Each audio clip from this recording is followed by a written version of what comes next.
नमस्कार दोस्तों आज हम एक नए टॉपिक पे बात करेंगे।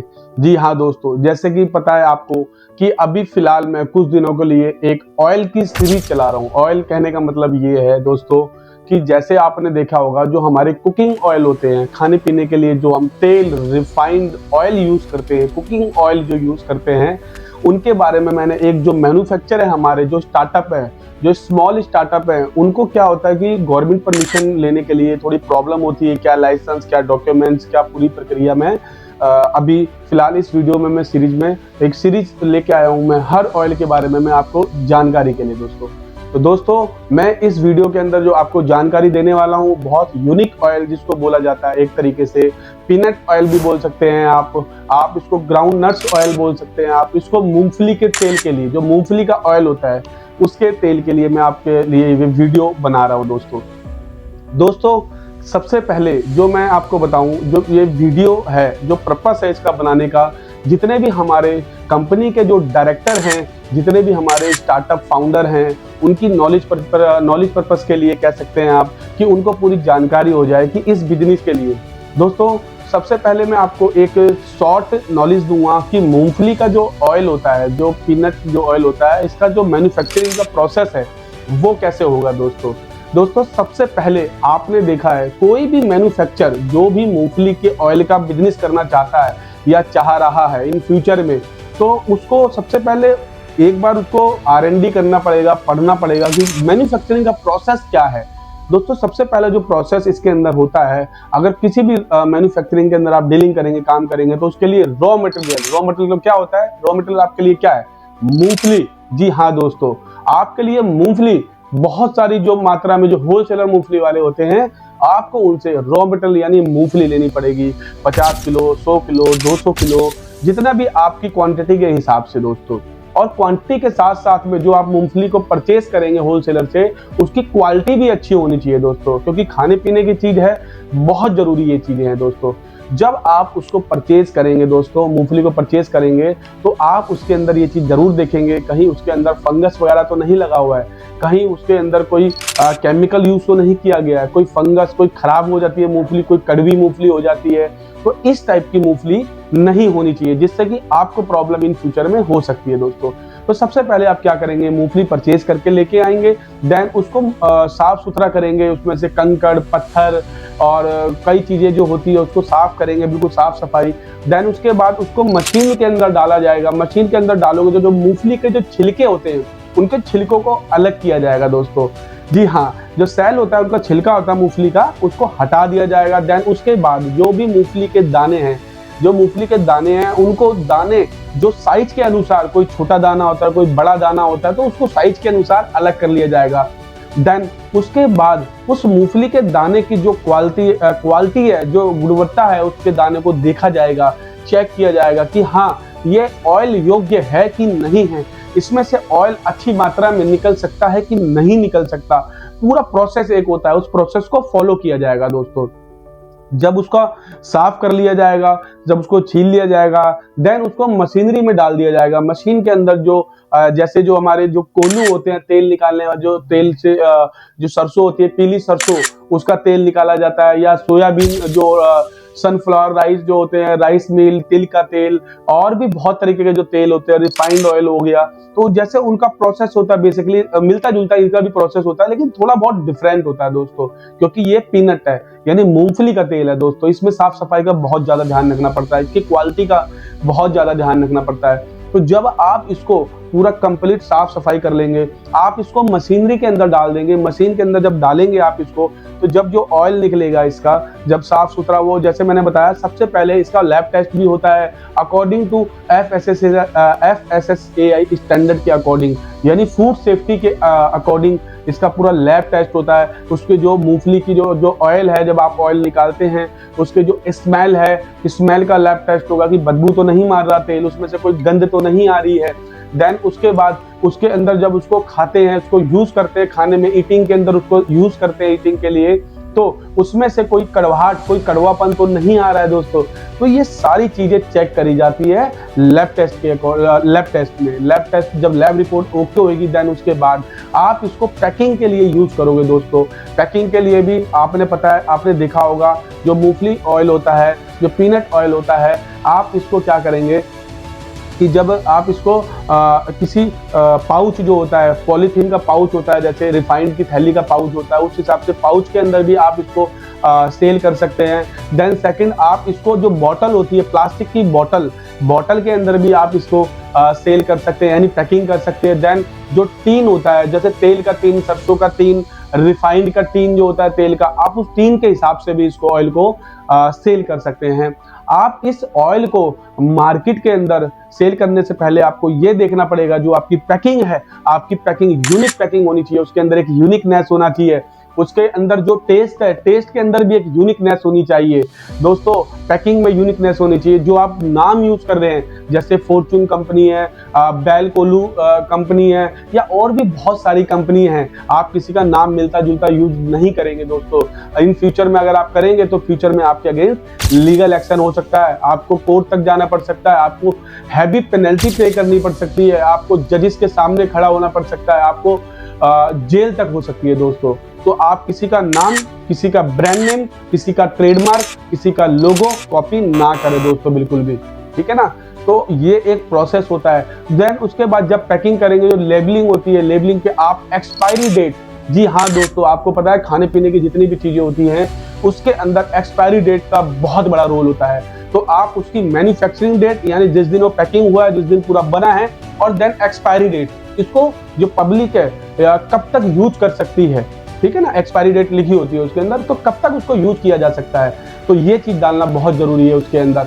और आपका सबसे इंपॉर्टेंट जो चीज होती है, उसमें एक लाइसेंस नंबर होता है, FSSAI लाइसेंस नंबर जिसको बोलते हैं, फूड लाइसेंस नंबर होना बहुत मैंडेटरी है दोस्तों। फिर उसके अंदर एक बैच नंबर होता है, फिर उसके अंदर एक बार कोड लगा होता है। तो ये सारा एक प्रोसेस होता है दोस्तों, ये सारा लाइसेंस का प्रोसेस होता है। तो मैं इस वीडियो के अंदर जो बात करूंगा, आपके जो लीगल कंप्लायंस है, लीगल लाइसेंस के रिगार्डिंग ही बात मैं करूंगा दोस्तों। तो जब आपने सारी चीजें फॉलो कर ली जो मैंने अभी अभी आपको बताई है, देन उसके बाद आप इसको ऑनलाइन प्लेटफॉर्म पे भी बेच सकते हैं दोस्तों। फिजिकल मार्केट में तो बेचा जाता है, देन ऑनलाइन प्लेटफॉर्म पे, ऑनलाइन बोलेंगे सर हम ऑनलाइन कहाँ बेचें, हम लोग डिजिटल मार्केटिंग कहाँ करें दोस्तों।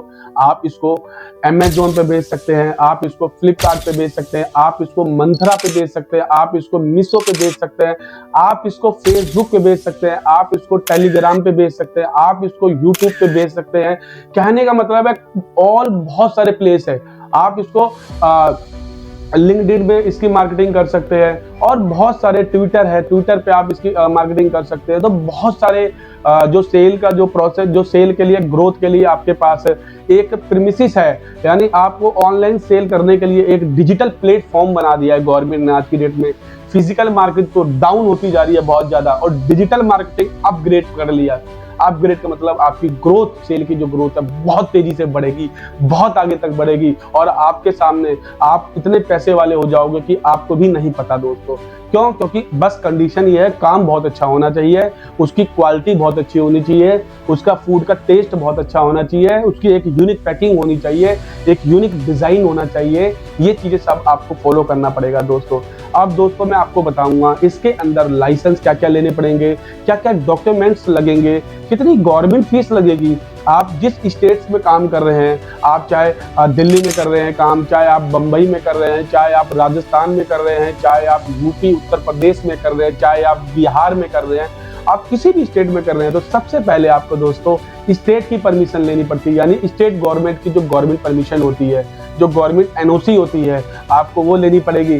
देन उसके बाद जो सेंट्रलाइज गवर्नमेंट है, सेंट्रलाइज गवर्नमेंट के भी कुछ डॉक्यूमेंट लेने पड़ेंगे।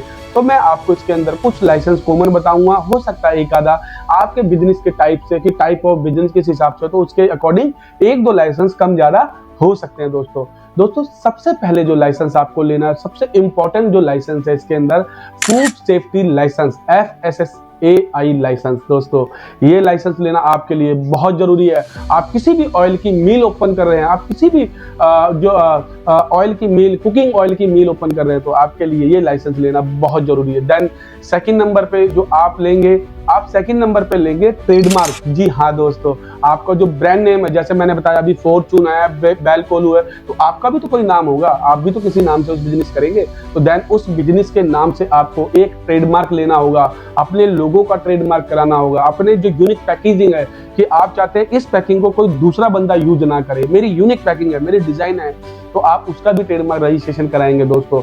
देन सेकंड पे आपको मैंने बताया ट्रेडमार्क। थर्ड नंबर पे दोस्तों जो आता है आपका दोस्तों अगर GST। जी हाँ दोस्तों, GST आप अगर ऑनलाइन पक्के बिल पे काम करना चाहते हैं, आप अपने बिजनेस को एक बड़े लेवल पे लेके जाना चाहते हैं, बहुत बड़े लेवल पे, तो आपको GST रजिस्ट्रेशन लेना बहुत जरूरी है, जो कि आज की डेट में बहुत इजीली मिल जाता है। अगर आपको भी कोई प्रॉब्लम आती है किसी चीज की भी लाइसेंस के रिगार्डिंग, तो आप हमारी टीम से बात कर सकते हैं, आपको नंबर ब्लिंक कर रहा होगा दोस्तों। तो इसी नंबर पे कॉल करिए, व्हाट्सएप कॉल।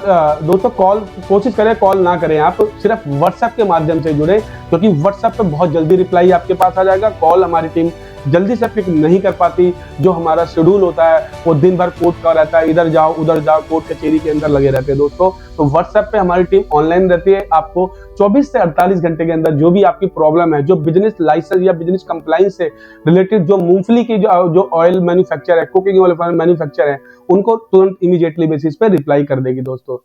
तो दोस्तों जैसे मैंने बताया थर्ड नंबर पे आपका ट्रेडमार्क हो गया। देन अब फोर्थ नंबर पे आप थर्ड नंबर पे सॉरी GST हो गया। फोर्थ नंबर पे आप एक्सपोर्ट लाइसेंस, IEC कोड जिसको शॉर्ट में बोला जाता है, इंपोर्ट एक्सपोर्ट कोड लाइसेंस। दोस्तों अगर आप जो मूंगफली का ऑयल है आउट ऑफ इंडिया, आप इसको दुबई, आप इसको अमेरिका, आप इसको थाईलैंड, अलग अलग कंट्री, सिंगापुर, इसको सेल करना चाहते हैं, तो आपको एक्सपोर्ट लाइसेंस भी इसके लिए लेना पड़ेगा दोस्तों।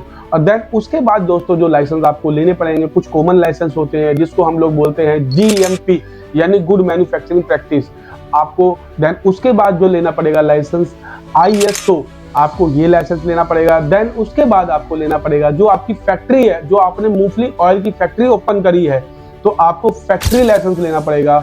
देन उसके बाद आपको एक ट्रेड लाइसेंस लेना पड़ेगा। देन उसके बाद आपको MSME उद्यम रजिस्ट्रेशन लेना पड़ेगा। ये लाइसेंस आपको लेने बहुत जरूरी हैं। और अगर आपको कभी कभी प्रॉब्लम पड़ती है बार कोड की, क्योंकि जो स्कैनर से माल बिकता है ना मॉल के अंदर आपने देखा होगा जो स्टॉक मेंटेन करते हैं वो स्कैन करते हैं बार कोड को, तो बार कोड की भी रजिस्ट्रेशन की जरूरत आपको फ्यूचर में पड़ सकती है अकॉर्डिंग यूर बिजनेस दोस्तों। तो दोस्तों मैंने ये सारे आपको लाइसेंसों के नाम बताए हैं, बहुत ही इंपॉर्टेंट लाइसेंस है, ये आपको लेना पड़ेगा। और हो सकता है इसके साथ एक लाइसेंस जो होता है, जैसे दिल्ली में आप हैं तो दिल्ली के अंदर DPCC यानी दिल्ली पोल्यूशन कंट्रोल कमेटी, आपको DPCC का भी लाइसेंस लेना पड़ सकता है दिल्ली में। और आप अदर कंट्री यानी अदर स्टेट में है तो आपको आपके अकॉर्डिंग जो लॉ बना हुआ है आपकी स्टेट के, उस अकॉर्डिंग लॉ के अकॉर्डिंग भी आपको लाइसेंस लेने पड़ेंगे दोस्तों। ये आपकी वन टाइम इन्वेस्टमेंट होती है दोस्तों, इसके अंदर बहुत ज्यादा पैसा नहीं लगता है। अगर आप खुद ही आपका कोई फैमिली एडवोकेट हो सकता है, आपका कोई फैमिली जैसे डॉक्टर होता है, आपका फैमिली एडवोकेट, फैमिली CA हो सकता है, या फिर आप हमारी टीम से भी बात कर सकते हैं। नंबर आपको व्हाट्सएप पे मिल जाएगा, ओनली व्हाट्सएप के माध्यम से दोस्तों, ठीक है ना।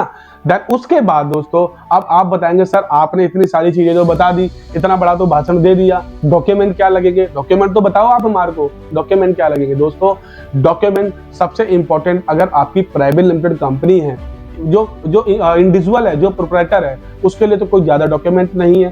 प्रोप्राइटर का सिर्फ ओनली आपका एक आधार कार्ड, आपका एक पैन कार्ड, आपका एक फोटोग्राफ, ठीक है ना। देन आपका जो प्रीमिसेस है उसका इलेक्ट्रिसिटी बिल जहां मैन्युफैक्चरिंग करेंगे, ठीक है ना, आपको यही डॉक्यूमेंट देने हैं। उसके बाद आपका एक साइट प्लान, एक की प्लान, यानी आपके जो बिजनेस का है उसका ब्लूप्रिंट या नक्शा आप बेसिकली बोल सकते हैं, ठीक है, कि आपका गोडाउन कहाँ रहेगा, आपका लेबर रूम कहाँ रहेगा, आपकी मैन्युफैक्चरिंग मशीनरी कहाँ लगेगी, जो आप स्टेंसिल यानी जो बर्तन यूज करोगे बनाने में वो बर्तन कहाँ यूज करोगे रखोगे, तो साफ सफाई बिल्कुल सारी चीजें। और दोस्तों आपको हाइजीन का बहुत ज्यादा मेंटेन करना पड़ेगा, साफ सफाई बहुत ज्यादा करनी पड़ेगी, जिससे कि अगर कोई इन फ्यूचर में कोई सरकारी अफसर आपकी ऑफिस पे विजिट करता है, आपकी जो मैन्युफैक्चरिंग यूनिट पे विजिट करता है, तो कहीं उस पर वो कोई कमी देख के कोई लीगल नोटिस इशू ना कर दे, आपको कोई कोर्ट का नोटिस इशू ना कर दे, या फिर आपको कोई हैवी पेनल्टी ना, कोई फाइन ना इशू कर दे दोस्तों। तो इसका चालान कोई इशू ना कर दे तो बहुत ध्यान रखना पड़ रहा है, हो सकता है आपके बिजनेस को सील भी ना कर दे। तो लाइसेंस का बहुत बड़ा खेल होता है दोस्तों। लाइसेंस लेना किसी भी, जैसे आदमी कोई गाड़ी चला रहा है, गाड़ी चलाने के लिए उसको लाइसेंस लेना पड़ता है, वैसे ही अगर आप कोई बिजनेस रन कर रहे हो तो बिजनेस को रन करने के लिए भी लाइसेंस लेना पड़ता है, बहुत जरूरी होता है दोस्तों। तो मैंने प्रोप्राइटरशिप के आपको डॉक्यूमेंट बता दिए। अगर आप प्राइवेट लिमिटेड कंपनी है या फिर स्मॉल स्टार्टअप है, आपका स्मॉल स्टार्टअप है या प्राइवेट लिमिटेड कंपनी है या आपकी पार्टनरशिप फर्म है या आपकी एलएलपी है या आपकी प्रोप्राइटरशिप फर्म है, कुछ भी डॉक्यूमेंट है तो डॉक्यूमेंट तो लगभग कॉमन है। अगर आपकी डायरेक्टर है कंपनी के अंदर तो आपका जो डायरेक्टर की केवाईसी होती है, आपका आधार कार्ड, आपका पैन कार्ड, आपका फोटोग्राफ, देन उसके बाद जो होगा दोस्तों, जो कंपनी का जो सर्टिफिकेट होता है, COI, certificate incorporation of the company, आपको ये डॉक्यूमेंट कंपनी का सर्टिफिकेट देना पड़ेगा। देन ROC के कुछ डॉक्यूमेंट होते हैं, जो आपका CS है, CA है, वो प्रोवाइड कराएगा, ठीक है ना। डायरेक्टरों के फॉर्म होते हैं, DIN नंबर वगैरह होते हैं, ये सारी चीजें प्रोवाइड कराएगा। देन जो कॉमन डॉक्यूमेंट मैंने पहले बताए वो सारे पेपर लगेंगे दोस्तों, ठीक है। तो ये डॉक्यूमेंट लगेंगे। आप कहेंगे सर गवर्नमेंट फीस क्या है?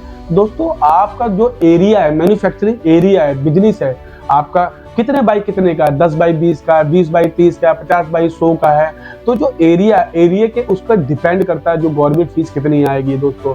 लगभग मिनिमम अगर हम अप्रोक्सीमेट मान के चले 3 से 5 हजार रुपए की फीस आती है पर लाइसेंस। कोई लाइसेंस आपका फ्री में भी बन जाता है, जैसे आपका उद्यम रजिस्ट्रेशन है, जैसे आपका GST है, जैसे आपके 2-3 रजिस्ट्रेशन और लाइसेंस है जिनकी गवर्नमेंट फीस नहीं होती है, ओनली कंसल्टेंसी फीस होती है, वो भी आप किसी और के थ्रू कराते हैं। अगर आप खुद करते हैं तो वो फीस भी आपको पे नहीं करनी पड़ेगी दोस्तों, ठीक है। लेकिन आपको पता है जब कोई व्यक्ति काम करता है तो हमारा मानना, हमारी टीम का मानना है, वो अपने बिजनेस पे ही ज्यादा ध्यान दे, जिससे कि 2 पैसा जहां से ज्यादा आना है। बिजनेस अगर आगे जाएगा, बिजनेस अगर कमाएगा, अगर 100, 200, 500 करोड़ रुपया वो कमा लेता तो 2, 4, 5, 10 हजार रुपए देने में उसको कोई प्रॉब्लम नहीं होती। और जो लीगल काम होता है दोस्तों वो एक लीगल पर्सन ही कर सकता है, ठीक है। तो ये डॉक्यूमेंट मैंने आपको सारे के सारे बता दिए, पूरा प्रोसीजर बता दिया। गवर्नमेंट फीस जो है आपके जो जुरिडिक्शन है, आपकी जुरिडिक्शन एरिया, जुरिडिक्शन जो है आपका जो क्षेत्र है, आपकी जो स्टेट है, आपकी जो कंट्री है, उस पर डिपेंड करेगी। आपकी जो यूनिट है, यूनिट का जो साइज है, जो मैंने अभी बताया, साइज के ऊपर गवर्नमेंट फीस डिपेंड करती है। अब आप कहेंगे सर ये लाइसेंस कितने दिन के अंदर इशू हो जाते हैं? दोस्तों इसमें से जो 70 से 80% लाइसेंस है विद इन 1 वीक में इशू हो जाते हैं, यानी 1 हफ्ते में आप लाइसेंस लेके अपना बिजनेस स्टार्ट कर सकते हैं, आप अपना काम कर सकते हैं। और कुछ लाइसेंस दोस्तों ऐसे हैं कि उनको आने में थोड़ा टाइम लग जाता है, आप उसको 20 डेज या 30 डेज वर्किंग डे भी आप कह सकते हैं दोस्तों, अगर कोई ऑब्जेक्शन फाइलों पे नहीं आता है तो दोस्तों अगर आप भी चाहते हैं कि आप एक अच्छे बिजनेस करें, आप ऑयल मैन्युफैक्चरिंग का, कुकिंग ऑयल मैन्युफैक्चरिंग का, मूंगफली का ऑयल जो है, पीनट ऑयल है, आपका जैतून का ऑयल है, आपका सरसों का तेल है, आपका रिफाइंड है आपका, ठीक है ना, और भी बहुत सारे कुकिंग ऑयल है, अगर आप उनका काम करना चाहते हैं तो आप हमारी टीम से बात कर सकते हैं दोस्तों। प्लीज इस वीडियो को लाइक करें, सब्सक्राइब करें और शेयर जरूर करें। धन्यवाद दोस्तों।